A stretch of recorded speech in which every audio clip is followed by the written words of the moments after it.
messages be submitted before the close of today's hearing. Paano naman kayo nag-uusap ni Mr. Henry Alcantara?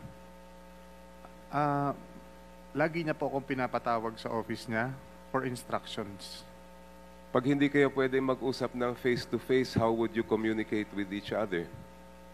Through phone call po. Pero bihira po kasi talagang halos everyday po and weekends magkasama kami. Hindi naman everyday na makakontakt niya kayo agad, ano? Ano pong ibig niyo sabihin, Your Honor? Well, do you have in your phone also communications or messages between you and Mr. Alcantara? Meron naman po, Your Honor. You were willing to provide those messages to this committee as well? Yes, Your Honor. Pero ang saan po, pag po kasi nag-uusap kami regarding dyan sa mga koleksyon, it's through phone call po.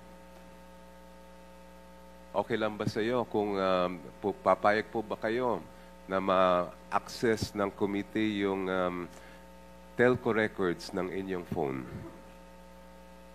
Okay lang naman po siguro, Your Honor. Okay lang po. How many cell phones do you have?